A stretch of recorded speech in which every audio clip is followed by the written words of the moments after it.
연예인 팬덤이라고 하는 용어가 있습니다. 팬은 우리가 잘 익히 쓰는 말처럼 누구누구의 팬이다, 이런 의미이죠.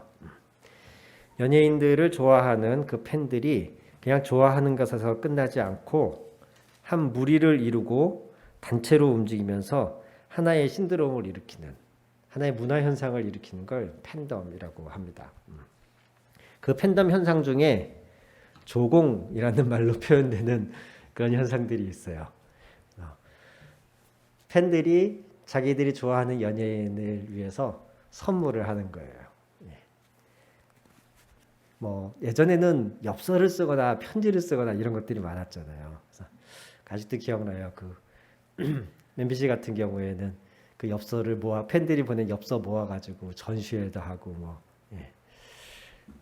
근데 요즘은 직접적인 선물들을 많이들 하는데, 심지어는 자기가 좋아하는 연예인에게 그 선물을 하기 위한 비용을 만들기 위해서 청소년들이 막 아르바이트를 하기도 하고 그럽니다. 한 10여 년 전에 이게 굉장히 좀 사회적 문제가 됐었던 게, 그게 점점 너무 과해지는 거예요. 수십만 원, 수백만 원을 넘어서서 막 수천만 원짜리 선물을 하지를 않나, 100만 원짜리 도시락을 보내지를 않나, 이러면서 너무 과도하게 표현되는 팬덤이 한때 문제가 됐었습니다. 그러다가 요즘은 좀 그게 이제 움직임이 많이 정화가 되긴 했어요. 어떤 가수의 팬카페를 보니까 부르의 명곡이라고 하는 그 노래 프로그램에 자기들이 좋아하는 가수가 출연을 하게 되자, 그 부르의 명곡에 있는 진행자부터 출연진 모든 스텝에 이르기까지 그들이 먹을 수 있도록 그들을 위해서 거의 한 200명분의 간식을 자기 주문을 하고 직접 자기들이 손으로 포장하고 예쁘게 만든 스티커를 붙이고 그런 수고를 마다하지 않고 가지고 와서 돌리기도 하더라고요. 왜 그렇게 하겠습니까? 좋으니까 그런 거죠. 너무 좋으니까. 그냥 좋은 것도 아니고 너무 몸서리치게 좋으니까. 심지어 그 연예인들이 자기들보다 훨씬 부자거든요. 수십억, 막 수백억 이런 재산이 있는 사람들인데, 그런 사람들한테 막 학생들이 알바해가지고 그 푼돈 모아가지고 막 선물을 해요. 그 사람을 너무 좋아하고 사랑하는 것 외에는 설명이 안 되는 현상입니다. 그런데 오늘 본문을 보니까 그런 사람이 여기도 있어요. 성경에도. 한 여인이 예수님이 식사하시는 집에 슬쩍 들어와서 초대받지도 않았는데 예수님 옆에 쓱 다가가더니 자기가 가지고 온 향유가 담겨있는 옥합을 깨뜨리고는 그 향유를 주님의 머리에 바르는 것입니다. 주변에 있던 사람들이 깜짝 놀라면서 이런 말을 합니다. 4절에 보니까 어찌하여 이 향유를 허비하느냐. 허비한다고 생각했어요. 왜냐하면 그들이 척 봤어도 그 향유는 되게 고가에 값나가는 향유였던 거예요. 5절에 그 향유를 대략 300데나리온 정도 가치의 향유일 것이다 라고 말하고 있어요. 300데나리온이면요 1데나리온이 하루 품삯이거든요. 우리 현재 최저임금으로 계산을 했을 때 대략 9,160원 곱하기 하루 8시간. 그런데 그게 300데나리온이잖아요. 그러니까 곱하기 300을 하면요 대략 한 2,200만 원 나옵니다. 현재 최저임금으로 계산해도 현재 가치로 한 2,200만 원 상당하는 향유를 한 방에 딱 깨뜨려가지고 예수님께 발라드리는 거예요. 사람들이 놀라면서 왜 낭비하느냐, 왜 허비하느냐, 아깝다. 그거 팔아서 돈으로 바꿨으면 가난한 사람들 더 많이 도와줄 수 있었을 텐데 왜 이렇게 낭비하느냐 하면서 여인을 나무랐습니다. 아깝다, 낭비이다, 비효율적이다, 더 좋은 의미로 쓸 수 있었을 텐데 라고 하는 평가들, 그 평가들 속에서 그런데 예수님은 전혀 다른 평가를 내리세요. 6절에 예수님이 이렇게 말씀하십니다. 가만두어라, 왜 그를 괴롭히느냐, 그는 내게 아름다운 일을 하였다. 이렇게 말씀하십니다. 우리가 흔히 읽는 개역개정에서는 그가 내게 좋은 일을 하였다. 이렇게 말씀하고 있어요. 다른 사람들은 이 여인의 모습을 보면서 아깝다, 낭비한다, 허비다, 비효율적이다 이렇게 말하는데 예수님은 이 여인이 내게 아름다운 일을 하였다, 내게 좋은 일을 하였다 이렇게 말씀하시는 거예요. 그리고서는 그 의미에 대해서 그 뒤에 덧붙이십니다. 8절에 보니까 이 여자는 자기가 할 수 있는 일을 하였다. 곧 내 몸에 향유를 부어서 내 장례를 위하여 할 일을 미리 한 셈이다. 이렇게 말씀하세요. 이게 무슨 말일까? 내 장례를 위하여 할 일을 미리 한 일이다. 그 어느 지역 어느 나라에든 뭐 고금을 막론하고 이 장례는 굉장히 엄숙하고 까다로운 여러 절차들을 거치게 되어 있습니다. 그 당시에도 당연히 그런 절차가 있었고 예수님이 돌아가신 뒤에 마땅히 그 장례를 치렀어야 되는데 다들 아시겠지만 예수님이 십자가에 돌아가신 날이 안식일 바로 전날이어서 유대인들이 자기들의 율법상 전통상 안식일에 시신을 나무에 매달아 둘 수가 없었습니다. 그래서 예수님의 숨이 멎었음을 확인한 순간 바로 예수님의 시신을 처리하려고 했어요. 그래서 예수님의 시신은 적법한 정당한 장례 절차를 거치지 못한 채 급하게 그냥 세마포에 둘러싸서 바로 무덤에 안치된 거예요. 그래서 안식일이 지나고 세 명의 여인들이 예수님을 찾아간 성경의 기록들을 볼 때에 그들이 향유를 준비해 갔다고 말하고 있어요. 그게 사실은 예수님이 미처 하지 못한 장례 절차를 뒤늦게라도 하려는 시도인 거예요. 우리를 치자면 염하는 작업인 거죠. 예수님은 그걸 아셨어요. 자신이 어떻게 돌아가실지, 돌아가신 이후에 자신의 시신이 어떻게 처리될지를 아셨어요. 때문에 지금 예수님의 말씀의 의미가 바로 그것인 거예요. 내가 죽고 내 시신이 제대로 장례 절차도 없이 안치될 것인데 이 여인이 하고 있는, 이 여인은 지금 그 의미를 모르고 있지만 이 여인이 내게 향유를 붓는 이것이 곧 내 장례를 미리 하고 있는 것과 다를 바 없다. 이 여인은 지금 나를 위하여 아주 좋은 일을, 아주 아름다운 일을 하고 있는 것이다. 이것은 결코 낭비나 허비가 아니다. 이렇게 말씀하고 있는 거죠. 그러면서 덧붙이시길 9절에 온 세상 어디든지 복음이 전파되는 곳마다 이 여자가 한 일도 전해져서 사람들이 이 여자를 기억하게 될 것이다. 아멘. 이렇게 말씀하고 있습니다. 우리가 성경에 있는 여러 가지 말씀들을 많이 잘 가르치고 잘 기억하려고 노력을 하는 반면에 오늘 이 부분, 이 여인에 대해서는 우리가 좀 간과하지 않았나 하는 생각이 들어요. 베드로 사도가 주는 그리스도시요 살아계신 하나님의 아들이십니다 하고 고백한 것은 우리가 다 알잖아요. 그리고 우리도 그와 같이 고백하고자 기도하고 또 고백하고 있지 않습니까? 그런데 예수님이 직접 복음이 전파되는 건 어디든 이 여인이 기억되어야 할 것이다. 이렇게 직접 말씀해 주셨는데 우리는 이 여인에 대해서 별로 교회에서 강조하거나 이 여인이 한 행동에 대해서 예를 들어 절기를 정해서 추수감사절이나 성탄절 있듯이 절기를 정해서 우리가 기억한다거나 하지 않잖아요. 예수님은 분명히 그렇게 하라고 하셨는데, 그러니까 예수님이 강조하신 것에 비해서는 우리가 이 여인이 향한 행동이나 그 의미에 대해서 좀 많이 간과하고 있지 않나 하는 생각이 듭니다. 오늘 설교 제목으로도 삼았지만 오늘 우리는 그 여인처럼 되기 바랍니다. 이 여인의 이름이, 이 여인이 한 일이 복음이 전파되는 것 어디에서든 기억되어야 한다라고 하신 이유는 그 여인이 하나의 좋은 모델, 하나의 샘플이 될 것이다 라는 의미라고 생각합니다. 그렇다면 우리는 그 좋은 모델을, 좋은 샘플을 닮아가야 되지 않겠습니까? 아멘. 네. 그래서 우리는 먼저는 이 여인이 예수님께 무려 2,200여만 원 상당의 향유옥합을 깨뜨려서 예수님께 드리는 것이 전혀 아깝지 않았던 이 여인처럼 내가 주님을 그렇게 사랑하는지, 주님께 대한 나의 마음이 그러한지 첫째는 이 여인을 기억하면서 우리가 돌아봐야 한다고 있습니다.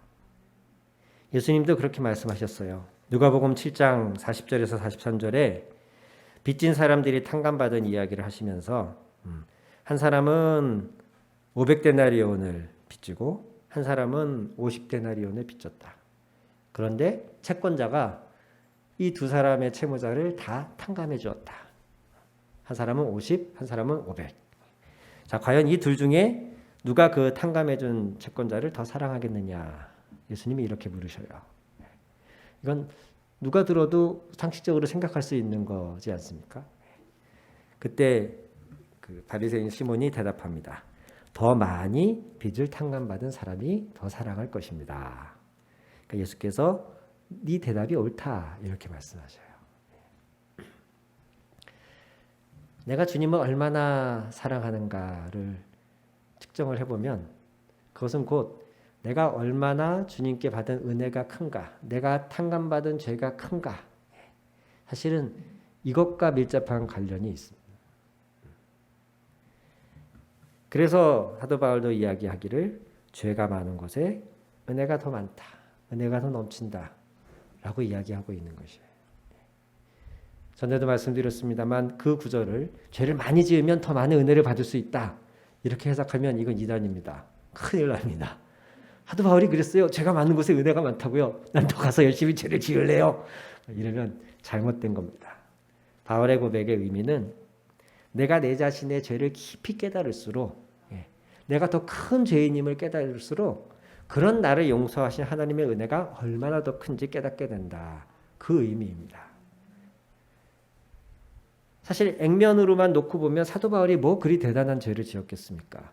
그는 젊어서부터 율법에 충실하려고 했던 사람이었고 심지어 그 도가 지나쳐서 처음에는 예수 믿는 사람들을 이단이라고 오해하여 그 하나님에 대한 율법에 대한 충심이 너무 깊은 나머지 예수님 믿는 사람들을 핍박까지 했던 사람이지 않습니까?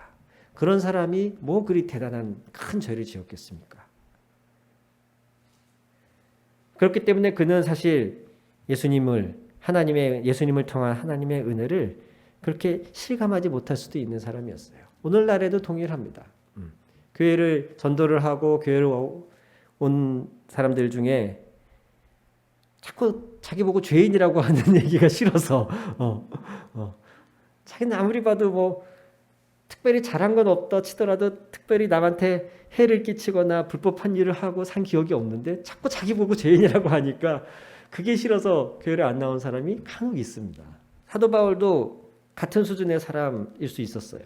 그런데 그가 부활한 예수님을 만나고 나니까 자기의 그 율법적인 충성심이 죄와 다를 바 없다는 것을 깨닫게 되고, 심지어 그 율법의 잘못된 충성심 때문에 예수님 믿는 사람들을 핍박했던 것이 얼마나 큰 죄인지를 깨닫게 되면서 그는 자기 스스로 말하기 죄인 중에 내가 괴수다.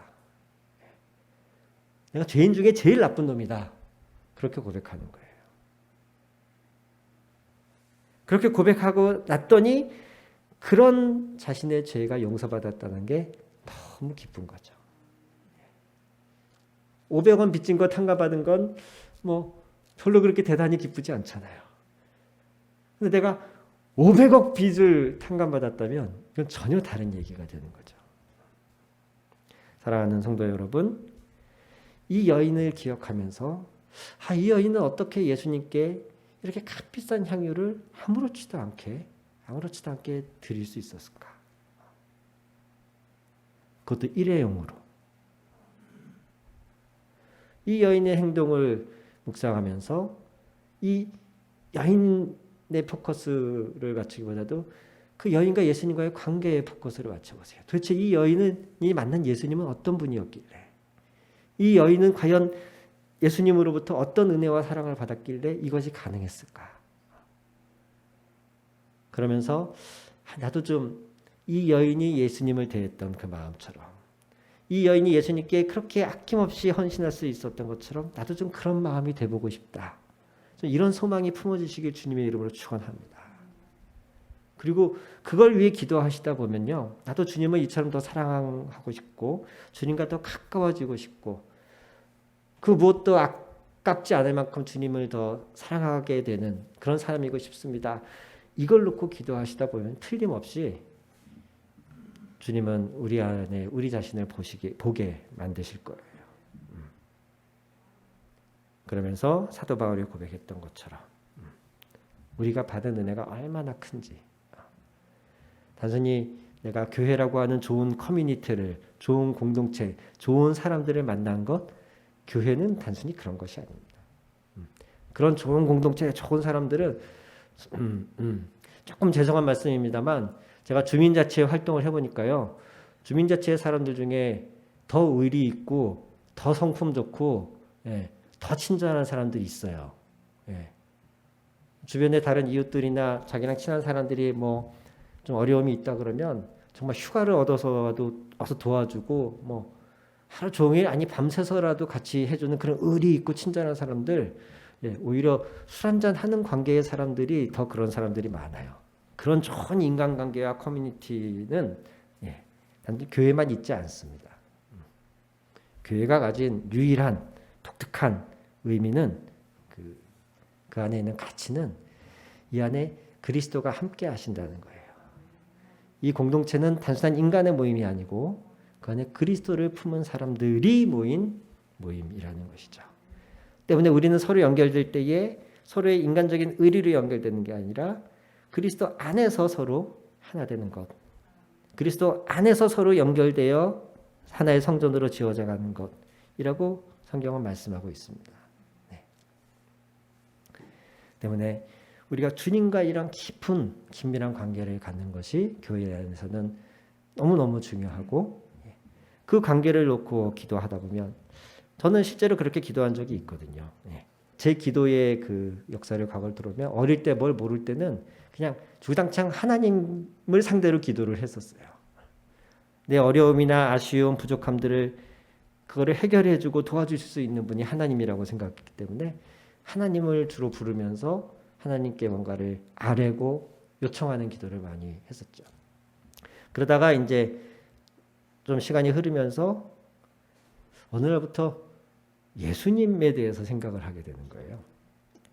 전에는 그냥 삼위일체다 그러니까 다 똑같은 분으로 생각을 했었는데 어느 날부터 예수님을 좀 묵상하게 되고, 예수님은 우리와 같은 인간의 모습으로 오셔서 저 멀리 계셔서 힘을 써가지고 나를 돕는 이런 이미지가 하나님께 좀 있었다면, 예수님은 나와 같은 모습으로 다가오셔서 마치 소경이 지나가던 예수님을 간절히 불렀을 때 그분이 다가오시고, 나병 환자가 예수님을 찾았을 때에 그 위에 손을 얹어주시고 하셨던 것처럼 예수님은 직접적으로 내게 다가오신 뭔가 또 다른 존재처럼 인식이 되면서 예수님에 대한 그러니까 기도가 예수님께 대하여 또 예수님과 함께하는 기도로 조금 이렇게 바뀌더라고요.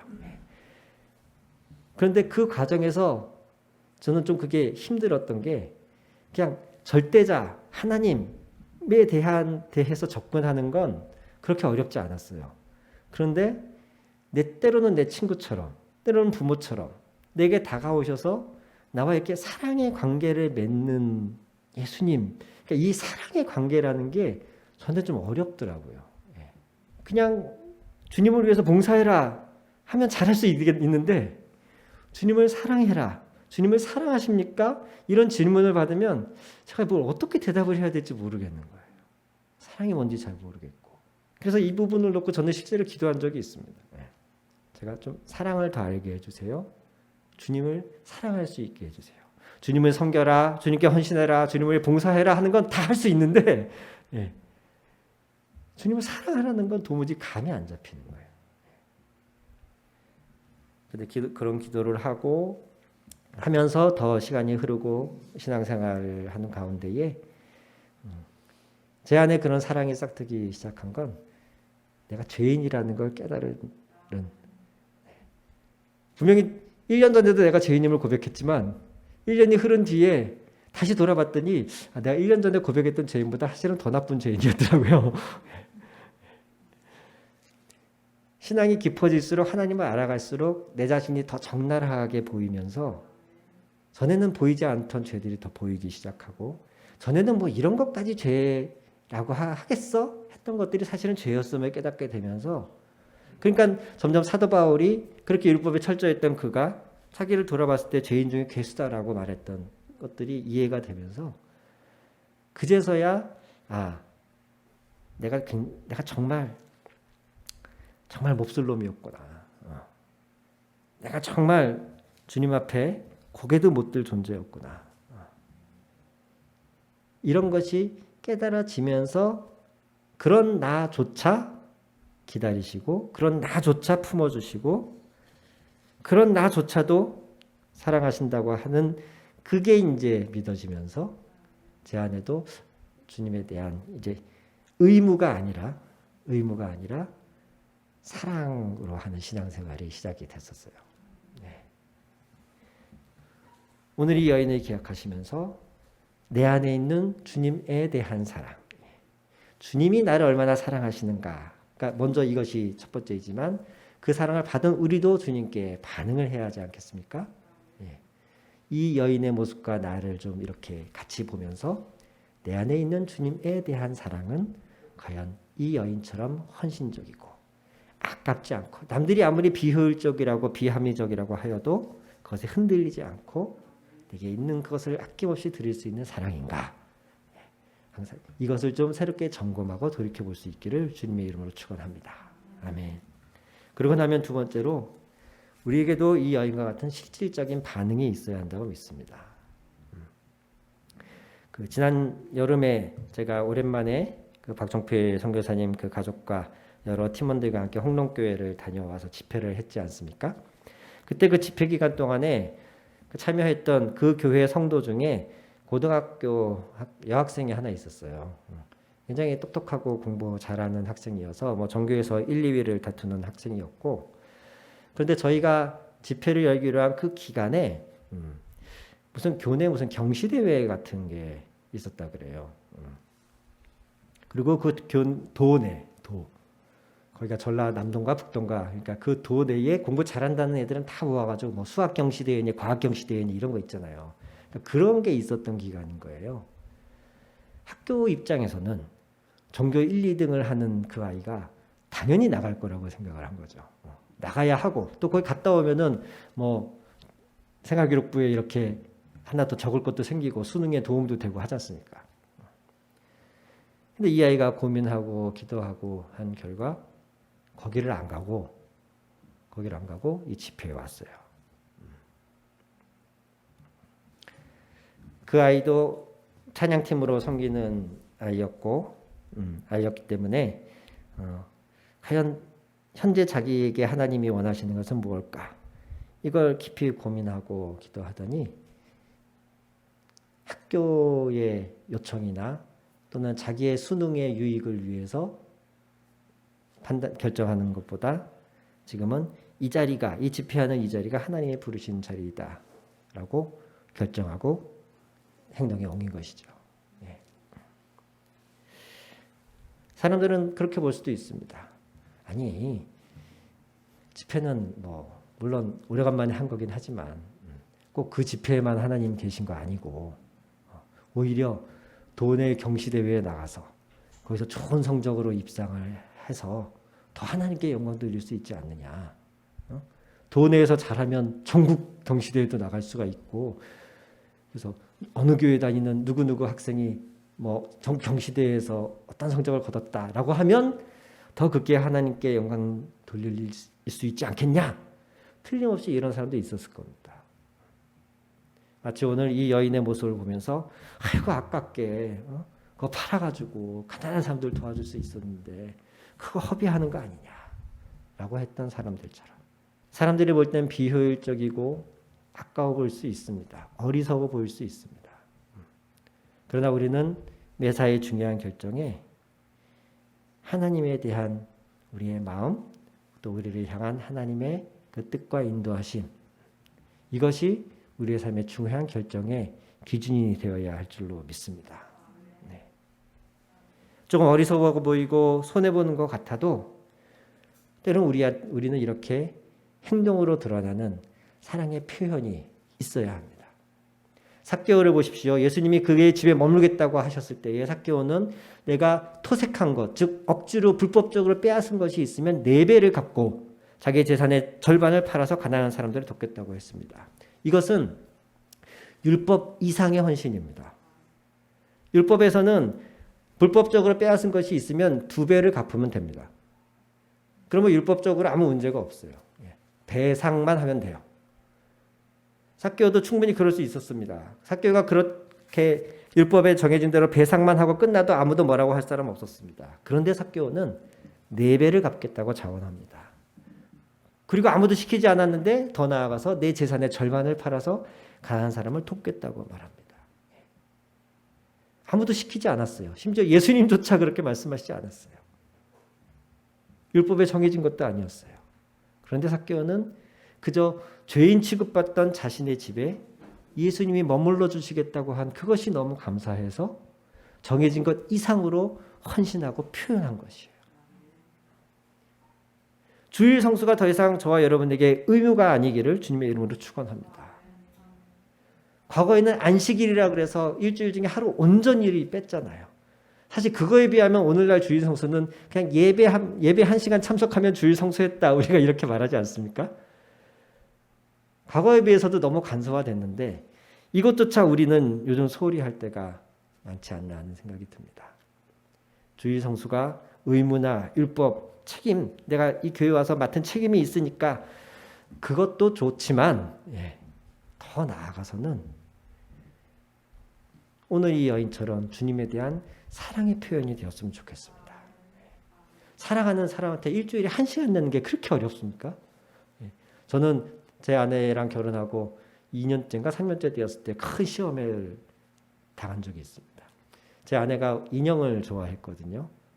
그래서 처녀 때 아가씨 때 가지고 모았던 인형을 고스란히 들고 결혼을 왔어요. 집에서도 그 인형을 금이야 옥이야 막 이렇게 돌보고 있는데 2년째인가 3년째 됐을 때 생일 선물로 인형을 사달라고 하는 거예요. 저는 여러분 아시지만 불필요한 일에, 그러니까 쓸모없는 거에 돈 지출하는 거 저는 참이 못마땅하거든요. 저는 그래서 대학 졸업식 때 꽃다발도 안 사갑니다. 꽃다발은 옆에 사람 거 빌려서 사진 찍으면 되고 차라리 현금으로 선물을 하든가. 저는 차라리 그렇게 굉장히 실용적인 사람이에요. 그런데 아내가 인형을 사달라고 하니까 굉장히 갈등이 되는 거예요. 그런데 곧 하나님이 기회를 주셔서 그 아내의 요구의 의미를 깨달을 수 있었습니다. 그건 단순히 인형이 좋으니까 사줘, 이 인형이 너무 예쁘니까 갖고 싶어의 의미가 아니고 당신 나를 위해서 당신의 가치관과 당신의 평소의 그 습관에 맞지 않음에도 불구하고 나를 위해서 이런 지출을 할 수 있어? 라는, 즉 자신의 사랑에 대한 나의 표현이 어느 정도야? 라는 걸 묻는 테스트였더라고요. 그때 하나님이 지혜 주시지 않았으면 큰일 날 뻔했습니다. 그래서 제가 그걸 깨닫고 나니까 이건 인형 자체가 목적이 아니라 자기를 위해서 내가 평소에 나의 주관과 맞지 않음에도 불구하고 이런 것을 어떻게 보면 희생이죠. 내가 그런 결정을 할 수 있느냐를 보는 아내의 테스트였다는 걸 알고 기꺼이 제가 선물을 했죠. 그 덕에 계속 아름다운 결혼 생활을 유지할 수가 있었는데 하나님에 대한 우리의 사랑이 이러해야 할 줄로 믿습니다. 그 매주 가는 주일 예배 뭐 하루쯤 빠지면 안 되냐? 흔히 우리가 듣는 얘기잖아요. 그런데 오늘 이 여인의 입장으로 말하면 내가 그렇게 사랑하는 분인데 일주일에 1시간도 2시간도 시간을 안 낸다는 건 말이 안 되는 거죠. 말로만 사랑한다고 하면서 평생 선물 한 번도 안 하고 어디 좋은 데 가서 좋은 음식 먹자는 얘기도 안 하고 평소에 대화도 안 하고 이건 사랑하는 사람을 대한 태도가 아니잖아요. 때로는 너무 중요한 일이 있어도 사랑하는 사람의 필요가 있다면 그 중요한 일을 뒤로 한 채라도 사랑하는 사람에게 가는 것이 사랑인데 이렇게 고가의 향유옥합을 아낌없이 일회용으로 주님께 드릴 수 있었던 이 여인처럼 우리도 우리의 삶의 시간, 재정, 어떤 인간관계나 때로는 세상의 평판조차도 다른 사람들은 다 내게 어리석다고 말할지라도 우리는 주님을 위해서 그거를 포기하거나 내려놓거나 희생할 수 있어야 한다고 있습니다. 이걸 희생하세요. 하나님께 주님께 드리세요라고 말하면 또 이건 의무가 돼요. 또 하나의 율법이 돼요. 저는 그렇게 말하고 싶지는 않습니다. 그저 여러분 자신과 주님과의 관계를 돌아보면서 나는 주님께 얼마만큼 이 여인과 비교했을 때 얼마만큼은 이렇게 아낌없이 드릴 수 있는가. 그저 이런 여러분 스스로의 사랑을 좀 돌아보셨으면 좋겠고 그걸 실제로 행동으로 표현함으로 인해서 그 주님과의 관계가 더 깊어질 수 있는 저와 여러분 되었으면 좋겠습니다. 사랑은 표현하는 것이라 그러잖아요. 표현하지 않는 사랑은 사랑이 아닙니다, 여러분. 꼭 표현하십시오. 예, 댁에서든 교회에서든 서로 표현하십시오. 주님께도 마찬가지입니다. 내가 얼마나 주님을 사랑하는지 말로 100번 말해봤자 소용없어요. 네. 이 여인처럼 내가 주님께 뭘 드려봐야 압니다. 드려봐야 나는 그래도 적어도 향유옥합 2,200만 원짜리 향유옥합 정도는 내가 주님을 사랑해. 이게 남에게 보여주기 위해서가 아니고 내가 알게 돼요. 내가. 아브라함이 이삭을 바치라는 하나님의 말씀이 있었기 때문에 그 자기 자신도 아브라함 자신도 내 믿음이 이 정도이구나 이걸 알 수 있는 거예요. 이 여인을 기억하라 하신 주님의 말씀의 의미를 되새겨볼 때에 이 여인과 같은 주님을 향한 사랑이 우리 안에도 있기를 주님이 원하신다고 믿습니다. 저와 여러분이 그렇게 주님과의 관계에서 사랑에서 더 깊어지기를 그리하여 이 여인보다 더 큰 것을 더 아름다운 것을 주님께 드리면서도 기뻐하고 감사할 수 있기를 주님의 이름으로 축원합니다. 기도하겠습니다.